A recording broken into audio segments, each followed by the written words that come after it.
Hello, everyone. Today is Friday, February 25th, 2022. Demonstration for the increase of the minimum wage. A journalist killed, three others wounded by bullet. The PNH investigates. PNH is the police department of Haiti, if I'm not mistaken. A journalist was, and this article is taken from Le Nouveliste, a Haitian paper. A journalist was shot and killed on Wednesday while covering a demonstration by workers demanding a daily minimum wage of 1,500 gourds, which is $14 a day, which adds up to about $300 a month. And I think that's a fair, wage for the average worker working for from what I understand, a multinational, and they're making millions of dollars, no doubt. From what I understand from this article, it seems that it's a reference to people that work in the textile industry, making garments and so forth. And so, if that's the case, they're making clothes and whatnot that are sold at a profit, and they deserve part of the profits. The facts occurred in the early afternoon as the demonstration was coming to an end. A witness reports to Le Nouveliste that heavily armed and hooded men opened fire on a crowd while the vehicle in which they were was being thrown stones. This is originally in French, I'm sure, and it's translated into English, and it's not perfect. But I assume that they're saying that people were throwing stones at the vehicle. That the armed people were in. Why are these armed people going around? There's no law and order in Haiti. And at the same time, the United States and Canada will not allow weapons to go into Haiti. There's no arms embargo officially, but there's a de facto arms embargo where, at least from these two countries, where they're not allowing weapons, or they're not shipping any much needed weapons to the Haitian military and definitely police, at least the police, so that they can put down these, you may as well call them insurgencies, but they're armed gangs. And you see here, one was just driving, a car of some of these thugs was driving around in plain view, heavily armed, with, I think it said with masks on. Let's see, just want to make sure I'm getting that right. With hooded men, okay. The journalists were between the demonstrators and the armed men. This tragic incident occurred in the vicinity of a factory. A source contacted by Le Nouveliste indicated that the journalist Lazare Maxibin, working for the agency Roy de Infos, RDI, succumbed to his injuries before being transported to Bernard Mev's hospital. It has openings in the chest and abdomen. I assume that saying that he was shot in the chest and had bullet wounds in the chest and abdomen. Probably a ship exploded. I don't know what that means. He died on the spot, the source said. Further on, the same source specified that 4 other gunshot wounds are being treated at the Bernard Mev's hospital. 4 other people, I assume, with gunshot wounds.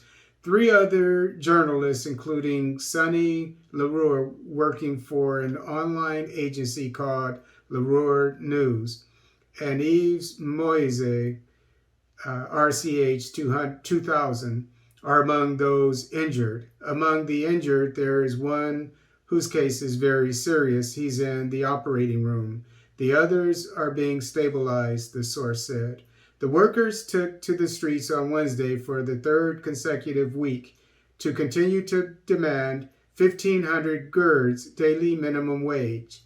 Agents of the National Police of Haiti, PNH, tried to disperse the crowd on several occasions with tear gas canisters. Human rights organizations, political leaders, and senators regularly criticize the repression of PNH agents against workers' demonstrations. Okay, so why can't they demonstrate? And you see here, I don't know what the law is, but you see that the police were against it. They were using canisters, in other words, smoke grenades, to disperse the crowd. So it seems that you have two groups who are against these demonstrations. The police, so the government is behind it, and then you have these thugs armed gangs going around who I would assume are sent out by the businessmen.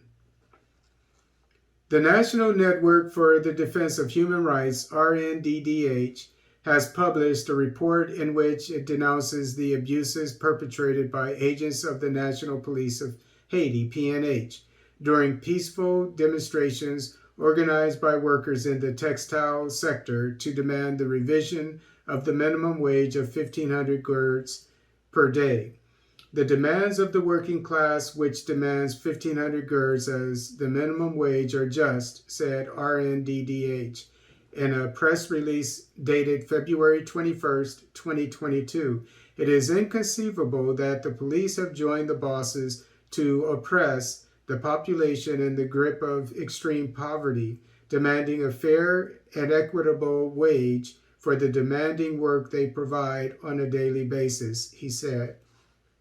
At least 15 people were victims of police brutality during peaceful demonstrations organized on February 9th, 10th, 16th, and 17th, 2022, alerts the organization. At least one of them, protesters, was slapped very violently when he was not attacking the policeman or posing any threat to him. Okay, I misunderstood that when I thought maybe one of his people who were protesting slapped him. They're saying that, maybe you caught it, but they're saying that a police officer slapped somebody who was not a threat. Citing a video circulating on social networks showing facts. In this document, the RNDDH had called on the authorities concerned to pass instructions to bring the agents of the PNH to immediately put an end to the repression of the peaceful demonstrations of the workers. I assume that this person wasn't arrested, this police officer. Earlier this week, the government increased the daily minimum wage for all business segments. Regarding the subcontracting sector, categorized in Segment F, the salary is set at 685 guards against 500 guards previously. So now it's at 685, and it was at 500 previously, which is about $5 a day. Not even that. That's what it was before. So now it's about $7 a day. A little bit more, about $8 a day.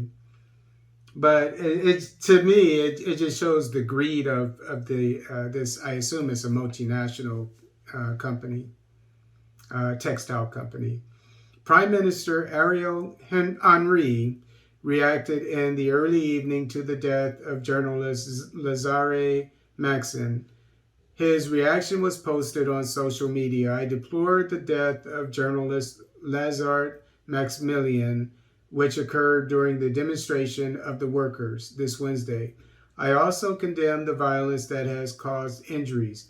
I offer my sympathies to the family of the deceased, as well as to the other victims of these brutal acts, the PM wrote on Twitter. But he didn't say anything about if the workers deserve 1,500 guards. You notice that? I mean, no solution to the problem. He's not facing the problem head on. No leadership here. Just an empty apology for the family, the bereaved family. A few minutes earlier, the head of government reminded the public authorities of their responsibility to ensure public order, while committing to guarantee the freedom to demonstrate in compliance with the law and Republican values. The government recalls the responsibility of public authorities to ensure order and security with a view to restoring peace, tweeted Ariel Henry. So what about the police officers who fired smoke grenades, from what I understand, canisters, to disperse crowds? How? I mean, there's no accountability. The spokesperson for the National Police of Haiti, Gary DeRosier, announced my French is not that great. Announced the opening of 2 investigations which will help to elucidate the facts. An investigation will be carried out by the DCPJ because a man has died. Since the PNH agents are indexed, the General Inspectorate is also instructed by the DG to conduct a second investigation, said Mr. DeRosier. Lazare Maxibin, they spelled his name 3 different ways, is the 3rd journalist to die in Haiti in 2022 in tragic circumstances. Thursday, January 6th, 2 journalists, Wilgwin Lusant and Amadi John Wesley, were murdered by a gang operating in Lebule, a gang again, you see, while they were reporting on the conflict between 2 armed gangs in the area. So far, no investigation has been announced to shed light on what happened. And so the government of Haiti is promising that there will be an investigation. An investigation is to get down to the bottom of things and to hopefully report the findings. We will wait for